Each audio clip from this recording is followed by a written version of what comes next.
들어주소서.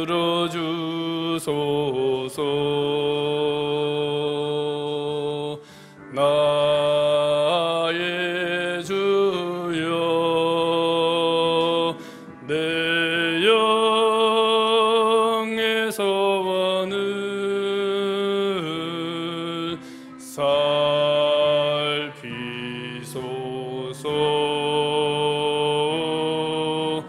주가 주신 나의 이 생명 주 뜻대로 이끄사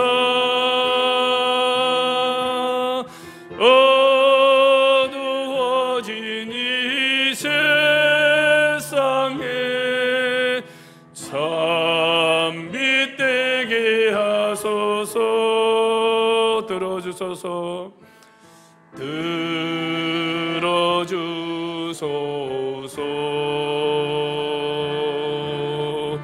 나의 주여, 내 영의 소원을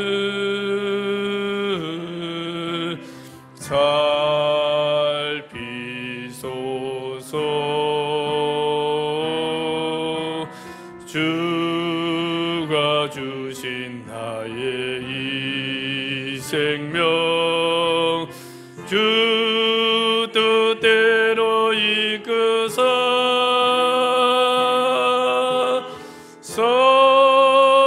썩어가는 이 세상에 소금 되게 하소서. 주가 되신 나의 생명 주가 주신 나의 이 생명 주 뜻대로 이끄사 어두워진 이 세상에 어두워진 이 세상에 찬빛 되게 하소서. 주가 주신 나의 생명 주가 주신 나의 이 생명 주 뜻대로 이끄사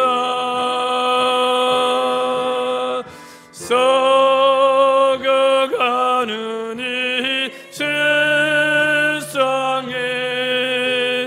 소금 되게 하소서.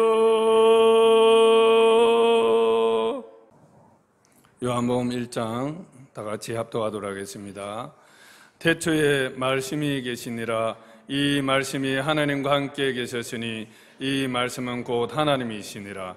그가 태초에 하나님과 함께 계셨고 만물이 그로 말미암아 지은 바 되었으니 지은 것이 하나도 그가 없이는 된 것이 없느니라.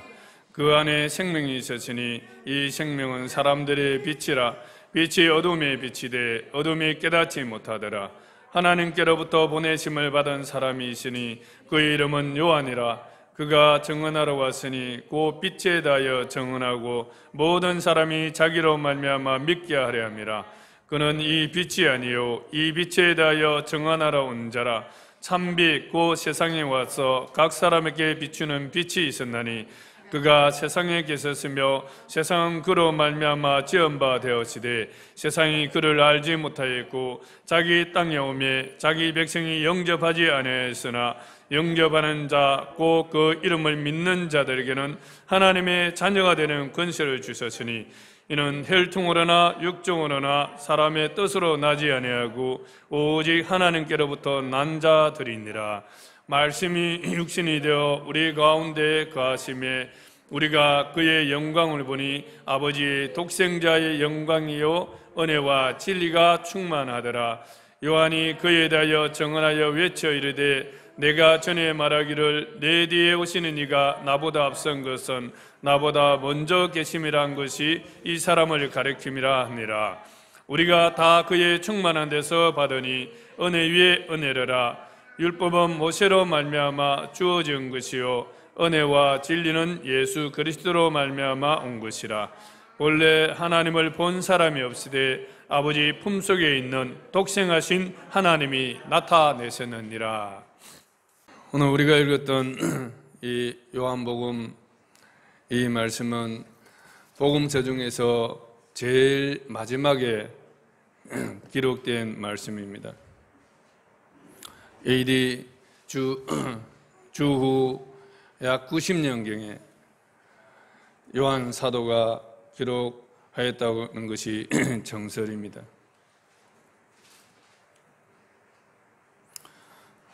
이미 마태복음, 마가복음, 누가복음은 기록이 되어 있었습니다. 그러나 사도 요한이 활동할 시기 주후 한 90년경에는 이미 유대인 신자뿐만 아니라 헬라인 신자, 이방인 신자들까지도 많이 선교가 되어 있었고 또 선교가 전 세계적으로 확장되어 나갈 시기였었습니다. 그래서 유대인이든 헬라인이든 이방인이든 누구든지 하나님의 말씀을 요약해서 예수님이 누구신가를 알려줄 수 있는 그러한 책이 필요했던 것입니다. 그래서 어느 민족, 어느 언어를 통해서 전해지더라도 사람들이 그 내용을 쉽게 이해할 수 있도록 하기 위해서 요한복음은 상징들을 많이 사용하고 있습니다. 이미지를 통해서 하나님의 말씀을 전하기를 원했습니다. 그래서 로고스라는 이 단어, 또 진리, 길은 어떤 의미인지는 동서고금을 막론하고 다 그 공통적인 의미잖아요. 길, 또 생명, 빛, 어둠, 목자와 양, 문지기, 또 포도나무와 가지, 이와 같은 상징들을 통해서 동서양 누구나 보편성 있게 이 말씀들을 이해할 수 있도록 기록했습니다. 특히 또 이분법을 사용함으로써 빛과 어둠 같은 양과 목자 이런 것들을 사용함으로써 훨씬 더 하나님의 말씀을 더 잘 이해할 수 있도록 그렇게 기록했습니다. 그래서 요한복음은 선교의 책이다 이렇게 말하기도 합니다. 새신자들을 위한 선교의 책이다. 그런데 우리가 요한복음을 잘못 보면 상당히 어렵게 느껴집니다. 그러나 정말 조금만 더 오늘 이 파노라마 같은 이런 부분들을 통해서 여러분들이 이해를 하게 되면 요한복음이 얼마나 또 영적으로 사람들을 거듭나게 하고 예수님이 누구인가를 잘 알려주는 그런 책임을 알 수 있습니다. 그럼에도 불구하고 요한복음은 또한 한편으로 영적으로 아주 심오함이 있습니다. 깊이가 있습니다. 그래서 요한복음을 묵상하면 묵상할수록 이 말씀은 우리의 영혼의 생명이 되는 것입니다. 이 요한복음의 기록의 목적은 요한복음 20장 30절에 보면 분명하게 나오고 있습니다. 예수께서 제자들 앞에서 이 책에 기록되지 아니한 다른 표적도 많이 행하였으나 오직 이것을 기록함은 너희로 예수께서 하나님의 아들 그리스도이심을 믿게 하려 함이요 또 너희로 믿고 그 이름을 힘입어 생명을 얻게 하려 함이니라.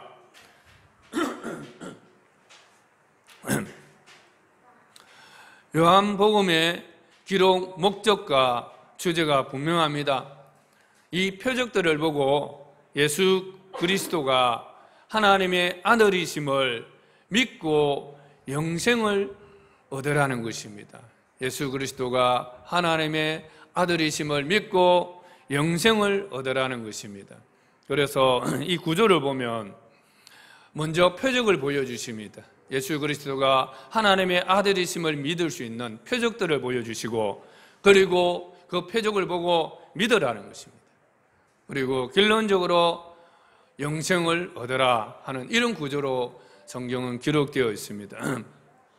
그래서 1장에서는 예수님이 누구신가 하는 명제적인 선언을 하고 있습니다. 제일 시작 부분에 있어서 예수님은 누구시다 하고 명확하게 명제적인 선언을 하고 시작을 하십니다.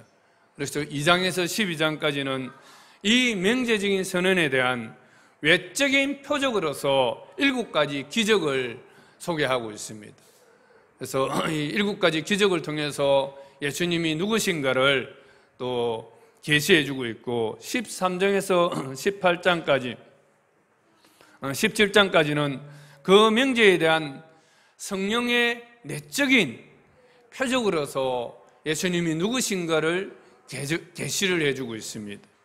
그리고 18장에서 21장까지 마지막 장까지는 그 명제에 대한 최고의 표적으로서 예수님의 십자가와 부활을 계시해 주고 있습니다. 그래서 십자가와 부활, 이건 직접 계시잖아요. 그래서 이러한 요한복음 1장에서는 바로 예수님이 누구신가를 계시하신다는 그런 의미에서 바로 로고스라는 단어를 쓰고 있습니다. 예수님이 누구신가는 태초부터 계신 로고스이다, 말씀이시다. 이 말씀은 계시자라는 언어가 있습니다. 그래서 요한복음은 정말 태초부터 계셨던 그 말씀이 이 땅에 오셔서 자신을 계시해 주셨다는 것입니다. 그 계시는 실제로 요한 사도가 명제적으로 선언함으로써 계시해 주시고, 또한 2장에서 12장까지는 외적인 7가지 표적을 통해서 예수님이 누구신가를 또 계시해 주시고, 13장에 17장까지는 성령님의 내적인 그러한 계시를 통해서 나타내어 주시고, 18장에서 21장까지는 십자가와 그 부활의 표적을 통해서 예수님이 누구신지를 계시해 주고 있습니다. 그래서 그 예수님을, 이러한 표적을 보고 예수님을 믿으라는 것입니다. 좀 더 우리가 구체적으로 들어가 보면 예수님은 누구신가 1장에서 잘 말씀하고 있습니다. 태초에 말씀이 계시니라. 이 말씀이 하나님과 함께 계셨으니 이 말씀은 곧 하나님이시니라. 태초에 말씀이 계시니라. 이 말씀이 하나님과 함께 계셨으니 이 말씀은 곧 하나님이시니라. 예수님은 하나님이시라는 것입니다. 하나님이신데 이 하나님은 태초부터, 태초라는 것은 영원 전을 말하는 것입니다. 우리가 인간의 시간으로는 우주 만물이 시작하는 시간이지만 그 이전부터 계셨던, 영원 전부터 계셨던 하나님이시라는 것을 말씀하고 있습니다. 그 하나님인데 그 하나님은 태초부터 자신을 계시해 주고 계셨던 로고스의 말씀이라는 것을 전하고 있는 것입니다. 만물이 그로 말미암아 지은 바 되었으니 지은 것이 하나도 그가 없이는 된 것이 없느니라. 그 안에 생명이 있었으니 이 생명은 사람들의 빛이니라. 이 세상에 존재하는 모든 만물, 저와 여러분, 그리고 하늘과 땅, 이 바다들, 모든 것들이 이 태초부터 계시되어 있던 그 창조자 하나님의 손길 없이는 지어진 것이 하나도 없다는 것입니다. 모든 만물이 지어진 다음에 마지막에 생기를 불어넣으시고 생명이 되게 하신 그 하나님의 생명이 우리 안에 들어옴으로써 우리는 비로소 완전한 아담, 사람이 되었다는 것입니다. 참 사람이 되었다는 것입니다. 그러므로 이 말씀이 의미하고자 하는 목적의 방향성은 태초부터 계시해 오시던 그 로고스의 말씀, 예수님은 바로 하나님이시고 이 하나님이 육신을 입고 성육신 하셔서 이 땅에 오셨는데 그분이 바로 그리스도 예수시라는 것을 전하고 있습니다. 말씀이 육신이 되어 우리 가운데 거하심에 우리가 그의 영광을 보니 아버지의 독생자의 영광이요 은혜와 진리가 충만하더라. 이 태초부터 계시던 그 하나님이 육신을 입고 이 땅에 오셨는데 우리가 그분을 보니까 아버지의 독생자의 영광이라는 것입니다. 다시 말해서 하나님의 아들의 영광이다. 하나님의 아들이라는 것은 곧 하나님이십니다. 여러분 누구의 아들이라면 그 사람은 결국 사람을 말하는 것이잖아요. 하나님의 아들이라는 것은 예수님이 하나님이시다는 것입니다. 신성을 말하는 것입니다. 예수님이 신이시다, 유일하신 신이시다. 성삼위 하나님의 한 위격이신 바로 성자 하나님이시다는 것입니다. 그래서 그 예수님을 보니까 성자 하나님의 영광이 가득하다는 것을 말하고 있습니다. 그 얼굴에서 비쳐나오는, 그 인격에서 비쳐나오는 것이 바로 성자 하나님의 영광이 거기에서 비쳐나오고 있다는 것을 말하고 있습니다. 그리고 그에게는 은혜와 진리가 충만하더라. 마귀는 거짓의 아비라고 요한복음에서 말하고 있습니다. 그는 처음부터 거짓말하여 온 자라고 말하고 있습니다. 그러나 예수님은 진리라고, 그리고 그 속에 은혜가 충만하더라, 그렇게 말씀하고 있고, 우리가 그의 충만한 데서 모든 것을 받는다, 이렇게 말씀하고 있습니다. 그래서 1장에서는 예수님은 영원 전부터 자신을 계시해 오신 바로 로고스 하나님, 계시의 하나님이다, 그렇게 말씀하고 있고, 또 예수님은 창조주로서 우리에게 생명을 불어넣어 주시고 우리의 시작을 시작하게 하신 그런 생명의 근원이시다, 그렇게 말씀하고 있습니다. 그래서 자연계시와 특별계시, 이 자연계시와 특별계시와 성령의 계시를 통하여 예수님은 바로 하나님의 아들, 신이시라는 것을 말하고 있습니다. 요한복음 1장 18절에 보면 일찍이 하나님을 본 사람이 아무도 없으되 아버지 품속에 계신 외아들 독생자 하나님께서 그분의 신성과 인성을 다 드러내어 주셨다는 것을 말씀하고 있습니다. 1장은 여러분 읽어보면 어렵기도 하지만, 근데 이런 각도로서 성경을 보면 1장이 얼마나 은혜스러운지, 이 1장에 나타나는 그리스도가 얼마나 또 놀라운 능력을 지니신 하나님이신지를 우리가 알 수 있습니다. 1장의 결론은, 명제적인 결론은 뭐냐 하면, 예수는 태초부터 계시해 오신 하나님이시며 또 우리를 구원하실 그리스도시다 하는 것을 선언을 하고 있습니다. 이건 명제입니다. 명제. 그리고 그 다음부터 이제 정명해 나가는 것입니다. 증거를 보여주고 있습니다. 2장부터는 7가지 외적인 표적들로서 예수님을 보여주고 있습니다. 표적은 헬라어로 세메이온입니다. 세메이온. 영어로 뭐죠? 표적이?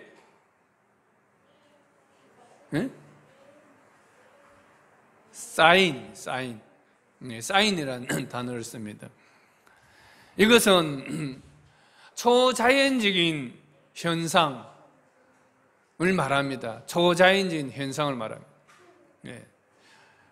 중요한 것은 초자연적인 현상 그 자체보다 그 현상이 주는 의미가 중요합니다.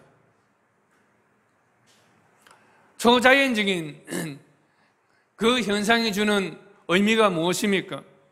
결론은 예수님이 하나님 되시고 우리의 구원자 되신다는 것을 증거하고 있습니다. 요한복음 2장에 보면 첫 번째 표적으로서 물이 변하여 포도주가 되는 사건입니다. 여러분, 물이 포도주가 될 수 있습니까? 절대로 될 수가 없습니다. 어느 누구도 물을 포도주로 변화시킬 수가 없습니다. 이것은 바로 질을 변화시키는, 질을 초월하시는 하나님을 말하고 있습니다. 질을 변화시킬 수 있는 분은 하나님밖에 없습니다. 바로 예수님은 질을 변화시키는 지를 초월하시는, 지를 주관하시는 하나님이시라는 것을 계시하고 있습니다. 여러분, 정말 변하지 않는 것이 뭔지 아십니까? 사람의 성품입니다. 사람의 본성이 정말 변하지 않습니다. 아무리 나이 먹어도요, 사람의 본성은 안 변합니다. 오로지 하나님의 은혜만이 그것을 변화시킬 수 있습니다. 예수님을 만났던 사람들 보십시오. 삭개오, 마태는 누구입니까? 쉐리입니다. 그 당시에 정말 사람들이 거북함을 느끼는 그러한 혐오 대상인 쉐리입니다. 사마리아 여인, 또 요한복음 8장에 나오는 가나마다의 현장에서 붙잡힌 여인, 이들은 뭡니까? 음행하는 여인들입니다. 그런데 예수님은 이 사람들에게도 찾아오셔서 그들을 변화시키셨습니다. 삭개오는 예수님을 만나고 그의 재산을 나누기를, 절반이라도 떼어 나눠주기를 원했습니다. 뿌리 깊은 인간의 죄의 본성을 거룩하고 사랑의 성품으로 변화시킬 수 있는 것은 바로 지를 초월하시는 예수 그리스도만이 하실 수 있는, 하나님만이 하실 수 있는 그러한 특징인 것입니다. 그러므로 요한복음 1장에 나오고 있는 말씀같이 그 안에 생명이 있었으니 이 생명은 사람들의 빛이라. 예수님만이 죄인들을 구원하실 수 있는, 변화시키실 수 있는 참 소망이요 빛이신 것입니다.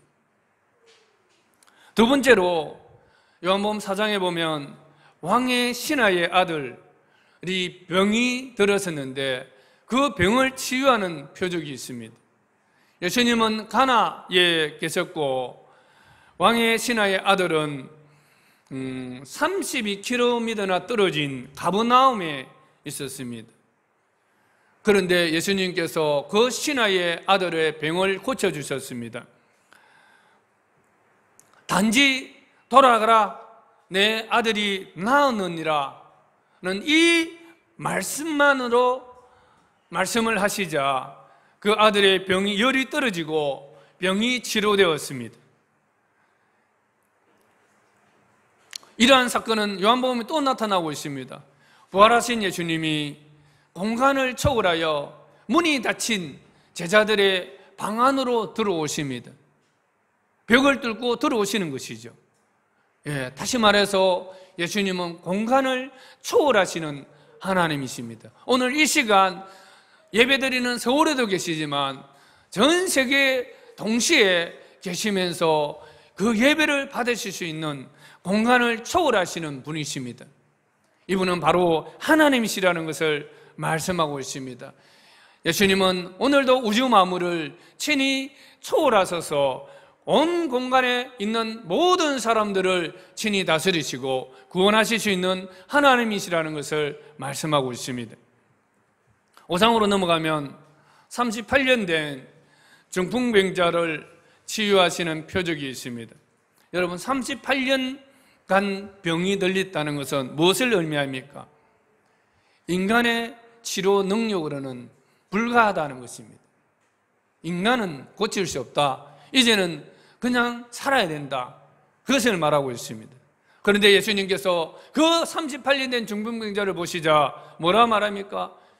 일어나라. 일어나서 내 자리를 걷어가지고 걸어가라. 그렇게 말씀하십니다. 그러자 그 사람이 곧 나아서 자리를 걷어가지고 걸어갔다고 성경은 말씀하고 있습니다. 이것은 무엇을 말씀하고 있습니까? 우리 인간은 시간의 한계에 갇혀 있지만 하나님은 시간의 한계를 초월하시는 분이십니다. 구약과 신약의 시대 모든 사람을 시간을 초월해서 구원하실 수 있는 분은 오직 하나님밖에 없습니다. 바로 이분이야말로 하나님이라는 사실을 계시하고 있는 것입니다. 6장으로 넘어가 보면 예수님이 무리로 걸어서 배에 오시는 장면이 있습니다. 6장 16절에서 20절 보면 어두워진 밤에 예수님께서 바다 위로 10여리쯤 거리를 걸어서 제자들이 있는 배에 가까이 오셨다, 이렇게 기록하고 있습니다. 세 번역에 보면 그렇게 되어 있습니다. 10여리쯤, 10여리면 10월이죠. 10월이. 심리가 4kg잖아요. 10월이나 되는 10열이라 했으니까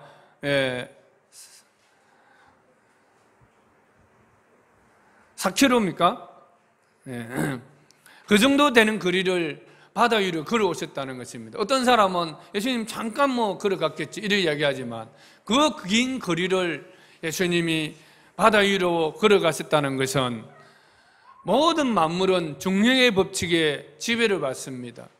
그래서 예수님은 당연히 바다 위로 걸으면 중력에 의해서 물에 빠질 수밖에 없습니다. 그럼에도 불구하고 중력의 법칙을 초월하시고 그 바다 위를 걸었다는 것은 예수님은 자연 법칙을 초월하시는 분이시다. 예수님은 자연을 만드신, 자연을 초월하신 분이시다는 것을 말씀하고 있습니다. 바로 중력의 법칙을 초월하신 이분이야말로 인간의 무거운 삶의 무게로부터 우리를 구원해 주실 수 있는 하나님이라는 사실을 말씀해 주고 있습니다. 우리의 삶의 무게가 아무리 무거울지라도 예수님, 하나님이신 바로 예수님 앞에 나아갈 때에 그분은 능히 우리를 구원해 주실 수 있다는 것을 말씀하고 있습니다. 9장입니다. 9장에 보면 나면서부터 소경된 사람을 치유하십니다. 나면서부터 소경이 됐다는 것은 무엇을 의미합니까? 타고난 운명을 말합니다. 팔자다 이런 말을 많이 하잖아요. 그런데 예수님은 단지 이런 팔자로 여기고 있는 이 사람에게 오셔서 그 소경을 고쳐주십니다. 타고난 운명을 초월하시는 이분이야말로 운명에 매여 살아갈 수밖에 없는 우리 사람들을 구원하실 수 있는 하나님이라는 사실을 계시하고 있습니다. 제가 예수님 믿고 제일 기뻤던 게 바로 이런 부분입니다. 우리 집은 어릴 때부터 우상숭배를 많이 했습니다. 그래서 못 한번 박으려면 날짜 박아서 못 박아야 되고, 특히 우리 누나가 많이 그랬습니다. 못 박으려면 이야기하고 혹시나 또 두려워하고 그랬습니다. 그러나 예수님은 운명을 초월하시는 분입니다. 우리가 예수 안에 있으면, 그 예수님이 내 안에 계시면 우리는 언제든지 내가 필요할 때 못을 박을 수 있고 내가 필요할 때 이사 갈 수 있습니다. 인자는 안식일의 주인이니라, 이 말씀처럼 예수님은 이 우주 만물의 주인이십니다. 그래서 그분 안에 있으면 필요할 때 얼마든지 자유롭게 살아갈 수 있는 것입니다. 그리고 11장입니다. 11장 넘어가면 7번째 표적이 나오는데 죽은 나사로가 다시 살아나는 것입니다. 예수님은 죽은 지 나흘이 지나 냄새가 나는 무덤 속에 있는 나사로를 향해서 나사로야 나오라 이렇게 말씀하시고 그를 살려주셨습니다. 이 말씀은 무엇을 의미합니까? 죽기를 무서워 종노릇하는 사람이라고 인간을 정의하고 있습니다. 죽기를 무서워 종노릇하는 것이 인간이라는 것입니다. 죽기를 무서워 종노릇하는 죽음의 종이 된 인간들에게 죽음을 초월하신 예수님으로 다가오십니다. 바로 죽음을 초월하시는 분 누구십니까? 하나님밖에 없습니다. 어느 누구도 죽음을 초월할 수 없습니다. 죽음을 초월한 자들만이 죽음을 두려워하지 않습니다. 죽음 앞에서도 당당하게 살아갈 수 있습니다.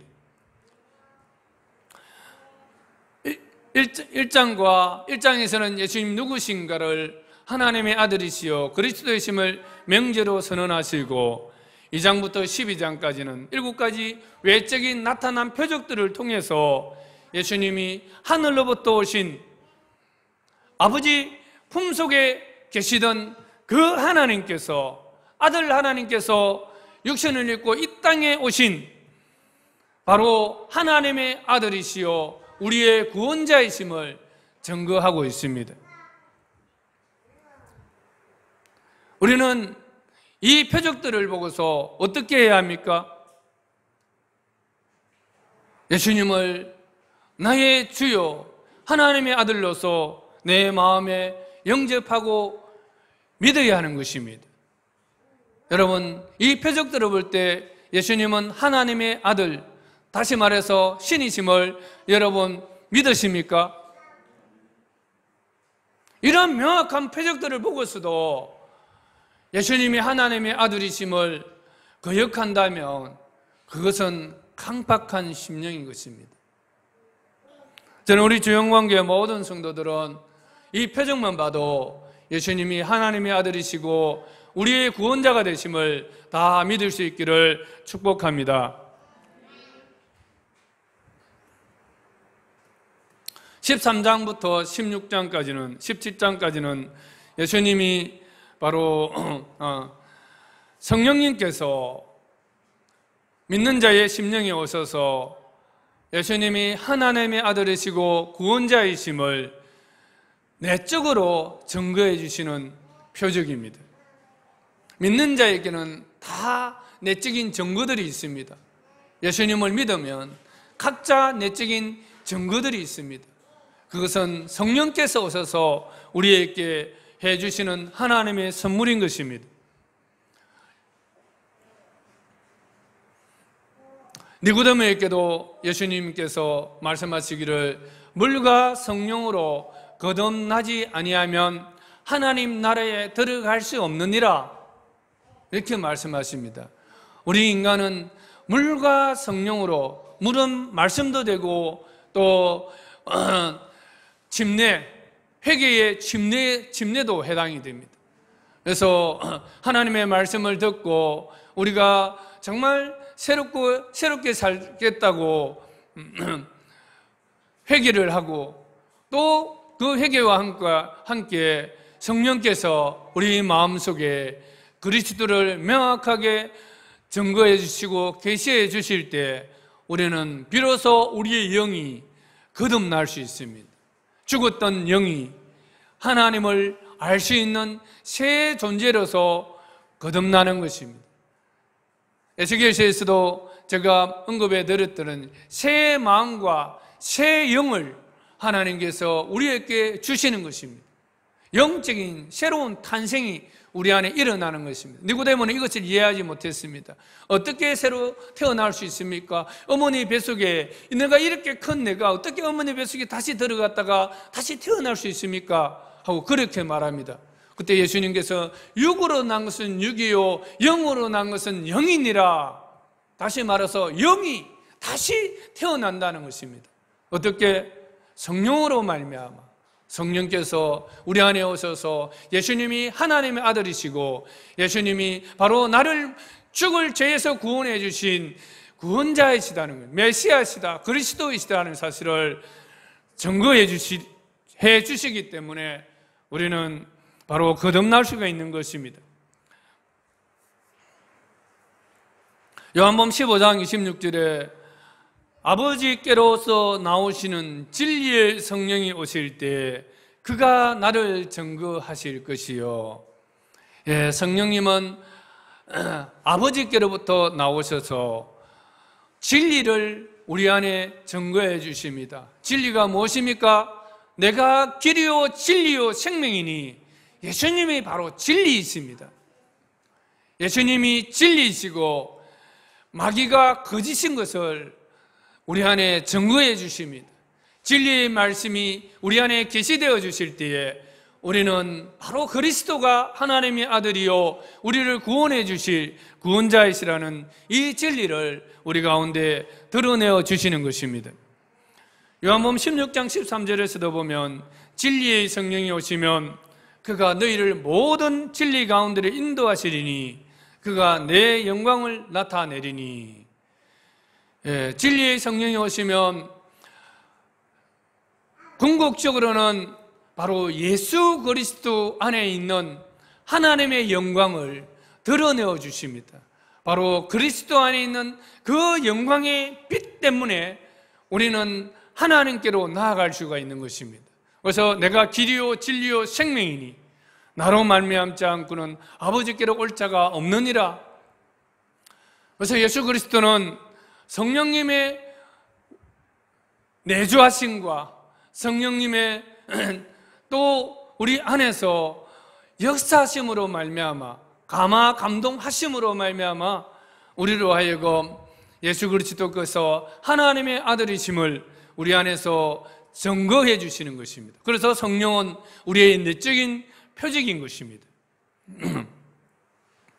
고린도서 12장 3절에도 보면 성령으로 아니하고는 누구든지 예수를 주시라 할 수 없느니라.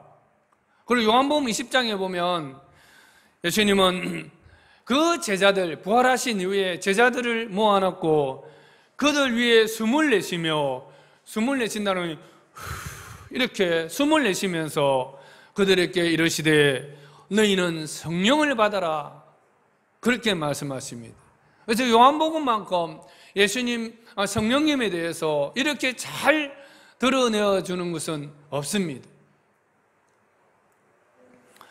창세기 1장에 천지를 창조하시고 2장에서 그 사람에게 생기를 불어넣으시니 곧 생명이 된지라, 살아있는 새로운 영적 존재가 된 것처럼 예수님은, 하나님은 성령을 통해서 우리 안에 들어오셔서 다시 새로운 재창조를 이루시겠다는 것을 말씀하고 있습니다. 예수님께서 성육신하신 목적이 바로 창세기 1장과 2장과 같이 우리 안에 성령을 주셔서 성령으로 말미암아 살아있는 생명으로 만드실 것을 말씀하고 있습니다. 우리는 성령의 이런 내적인 증거들을 각자들이 각자의 모양대로 다 가지고 있습니다. 우리 성령의 내적인 증거들을 어떻게 해야 하겠습니까? 멸시하지 말라, 소멸치 말라, 그렇게 말씀하고 있습니다. 멸시하지 아니하고 소멸하지 않는 것이 무엇입니까? 7가지 외적인 증거와 성령의 내적인 증거들을 믿고 순종하는 것입니다. 저는 우리 주영광교회 성도 여러분들이 성령님의 내적인 그러한 표적들을, 여러분 안에 주시는 그런 표적들을 멸시하지 아니하고 늘 성령의 음성에 귀를 기울여 순종하며 살아가는 여러분이 되기를 축원합니다. 18장부터 21장까지는 십자가와 부활의 표적에 대해서 계시하고 있습니다. 예수님은 수많은 표적들을 행하셨습니다. 오늘 요한복음에는 이 책에 기록되지 않은 많은 표적들이 있었지만 7가지만을 기록하고 있다고 말하고 있습니다. 많은 표적들을 예수님이 행하시고 또 성령을 통해서 내적인 증거들을 드러내어 주셨지만 이 수많은 군중들은 오히려 예수님에게 당신이 하늘에서 온 표적이 무엇입니까? 당신이 하늘에서 내려온 하나님이시라는 표적이 무엇입니까? 하고 또 다른 표적을 요구했습니다. 그때 예수님이 뭐라 말씀하셨습니까? 악하고 엄난한 세대가 표적을 구하나 선지자의 요나의 표적밖에는 보여줄 표적이 없느니라. 요나가 밤낮 사흘을 큰 물고기 뱃속에 있었던 것 같이 인자도 밤낮 사흘을 땅속에 있으리라. 무엇을 말하고 있는 것입니까? 예수님이 십자가에 죽으신 이후에 무덤 속에 3일 동안 갇혀 있을 것에 대해서 말씀하고 있는 것입니다. 그리고 요한복음 2장에 보면 또 유대인들이 너가 이런 일을 행하니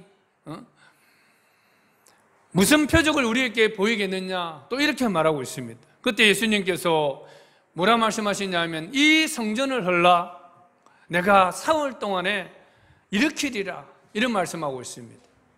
이 성전을 헐라 내가 사흘 동안에 일으키리라. 이 성전은 바로 요한복음 5장에 보면 성전된 자기 육체를 가리킴이라 이렇게 말씀하고 있습니다. 예수님 자신의 육체를 너희들이 죽이라는 것입니다. 너희들이 나의 육체를 죽이라.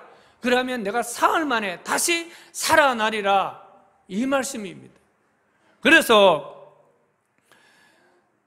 표적 중에 표적, 그 하이라이트는 바로 예수님을 십자가에 죽이라. 그러면 내가 다시 살아나는 것을 통해서 내가 하나님의 아들이요 사망과 죽음을 초월하시는 하나님의 아들이요 구원자가 되신다는 것을 확정하겠다는 것입니다. 그래서 여러분들은 예수님의 십자가와 부활만 보면 여러분의 모든 어둠과 죽음과 절망과 그 모든 것들이 다 물러가기를 간절히 축원합니다. 그래서 십자가와 부활은 표적 중에 표적입니다. 그래서 이것을 십자가와 부활을 볼 때 믿으라는 것입니다. 너희는 도마와 같이 나의 손과 옆구리에 손을 쑤셔 넣어 보고서야 믿는 자가 되지 말고 보지 않고도 믿는 자가 되라. 그것이 바로 복된 것이니라. 이것을 말씀하고 있습니다.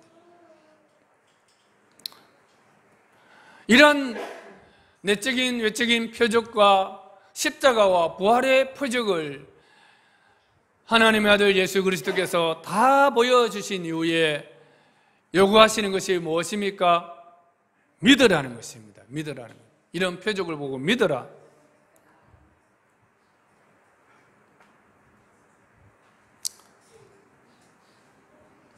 그런데 이런 표적들을 보고서도 사람들의 반응은 각기 달랐습니다. 바리새인들과 서기관 같은 핍박하는 불신형이 있는가 하면 밤에 몰래 찾아와서 예수님께 질문을 하던 니고데모 같은 신중형도 있고 또 다른 사람에게 드러나는 것을 부담스러워하는 비밀신자형, 요셉 같은 비밀신자형도 있고 표적을 보고 잘 따라오다가 금방 믿음이 식어서 떠나버리는 그런 표적형도 있고 빵 때문에, 빵이라는 것은 자기의 필요지요. 그죠? 빵 때문에 믿는 생계형도 있고 생계형 신자도 있고 도마처럼 표적을 직접 확인하고서야 믿는 회의주의자형 믿음도 있고 이런 다양한 믿음의 유형들이 나타났습니다. 그러나 예수님은 바로 하나님의 영광으로 이끄시는 길이요 진리요 생명이심을 선언하시며 추상적인 믿음이 아니라 바로 순종함으로 영생에 이르는 믿음을 가지라고 권면하십니다. 요한복음은 믿음에 대해서 명사형보다는 동사형을 무려 98번을 사용하고 있습니다. 믿는다는 것은 머릿속에 생각하는 것이 아니라 믿음이라는 것은 행동이라는 것입니다. 순종하는 것이고 영접하는 것이고 내 자신을 주님께 의탁하는 것입니다. 그래서 요한복음의 저자 바로 요한 사도는 자신을 예수님을 사랑하시는 자, 또 예수님의 그 품에 안기었던 자다, 이렇게 표현을 하고 있습니다. 우리는 우리 자신들을 정말 내 힘으로 살아가려고 하는 것이 아니라 내 힘으로 살아가면서 예수님을 이렇게 나를 돕는 자로 끌어들이는 그런 것이 아니라 정말 죽음을 이기고 부활하신 주님, 태초부터 계셨던 그 하나님이 육신을 입고 이 땅에 오신 성육신을 하신 이 하나님께 나의 모든 생애를 그분께 맡기고 기대고 의탁하고 또 그분이 이끄시는 그 길대로 따라가라는 것을 말하고 있습니다. 이것이 믿음입니다. 그래서 갈라디아서도 보면 믿음에 대해서 말할 때 그리스도를 믿는 믿음이 아니라 킹제임스 번역에 보면 그리스도의 믿음을 가지라 그렇게 말하고 있습니다. 그리스도는 어떤 믿음이었습니까? 아버지께서 말씀하신 그대로 믿고 아버지께 주신 말씀을 따라 살아갔습니다.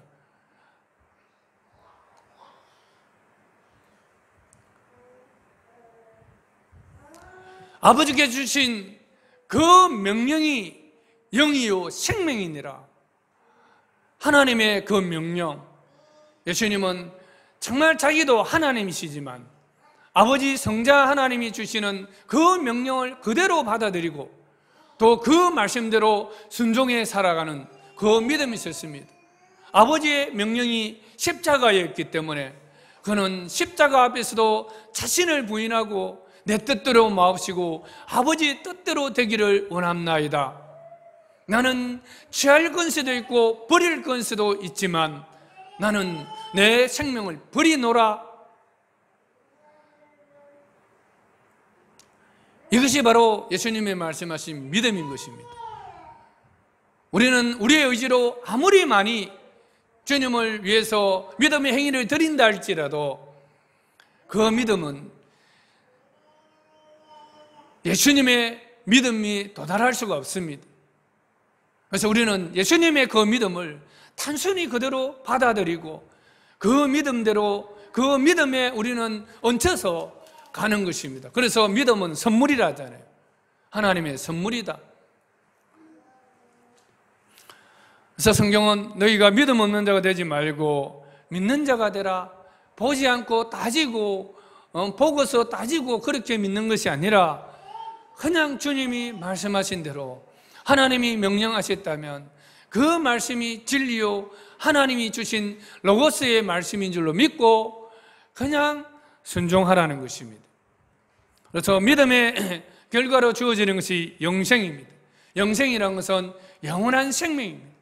태초부터 계셨던 아버지 품속에 있던 그 생명이 그리스도 안에 오셨고 그리스도 안에 있는 그 생명이 또 우리에게 주어지는 생명, 그것이 바로 영생입니다. 영생은 유일하신 참 하나님과 그 보내신 자 예수 그리스도를 아는 것입니다. 그래서 우리가 이 생명을 우리에게 주시고 이 생명이 풍성하기를 하나님께서 원하신다는 것을 말씀하고 있습니다. 요한복음 3장 16절에도 보면 하나님이 세상을 이처럼 사랑하사 독생자를 주셨으니 이는 그를 믿는 자마다 멸망하지 않고 영생을 얻게 하려 하심이니라. 이 영생을 우리에게 주시는 방법은 하나님 세상을 이처럼 사랑하사 독생자를 주신 그 하나님을 우리를 믿을 때에 영생을 얻는다는 것을 말씀하고 있습니다. 3장 36절에 보면 아들을 믿는 사람에게는 영생이 있고 아들에게 순종하지 않는 자는 영생을 보지 못하고 도리어 하나님의 진노가 머물러 있느니라.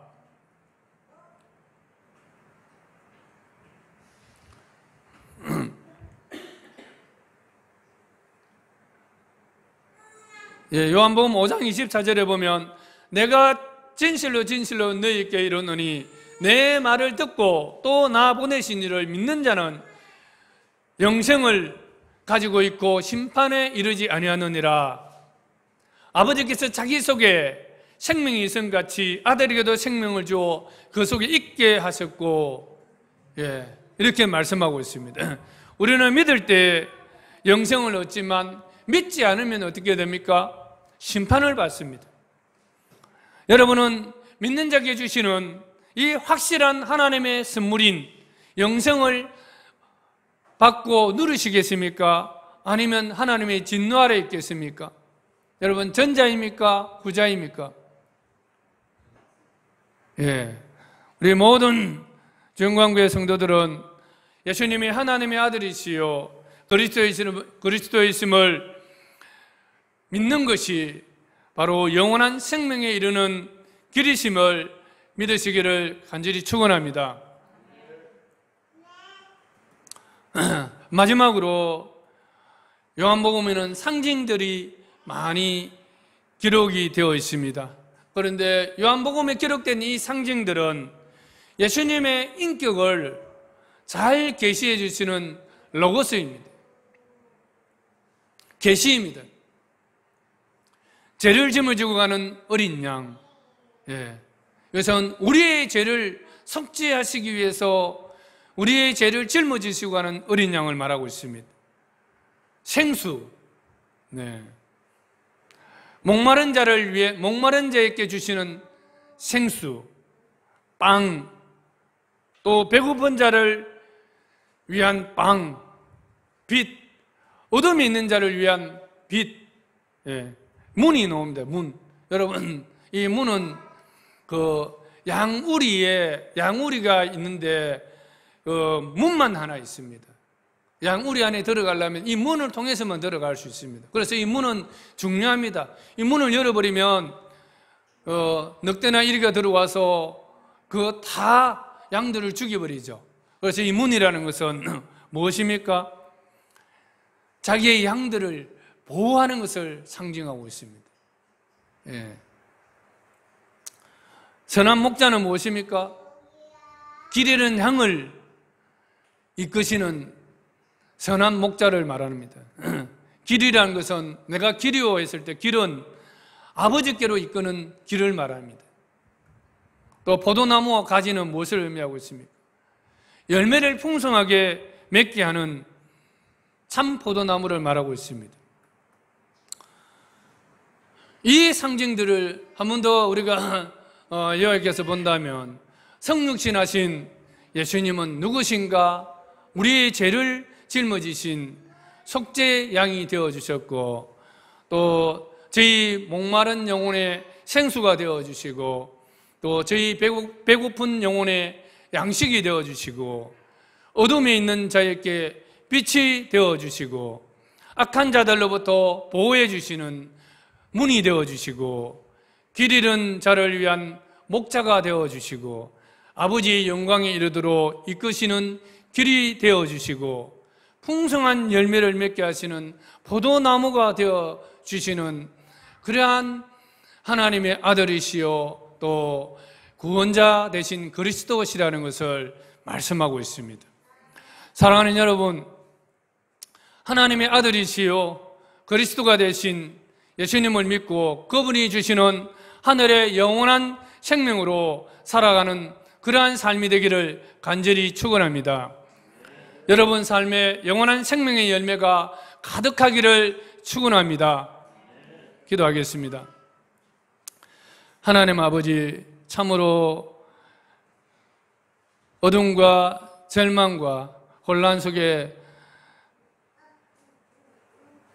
죽어가야 하는 우리의 생명들을 불쌍히 여기시고 친히 성육신 하셔서 하나님의 아들이시요 구원자가 되어주셔서 우리를 구원하여 주심을 참으로 감사합니다. 오늘 요한복음을 통해서 정말 예수님이 누구신지를 우리는 내적인 표적과 외적인 표적과 십자가 부활을 통하여 주님을 알게 되었습니다.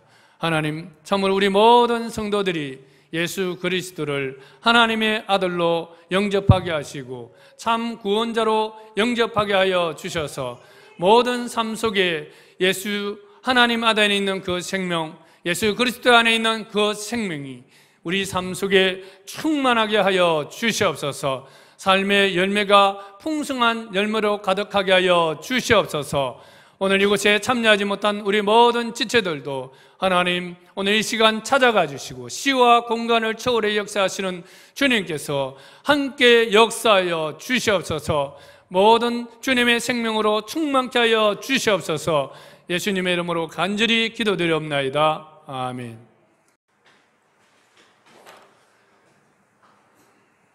이제는 우리를 구원하시기 위해서 성육신 하신 예수 그리스도의 은혜와 하나님 아버지의 크신 사랑과 성령님의 감동하심이 오늘 우리 모든 성도들과 그 가정들의 영원히 함께 있을지어다. 아멘.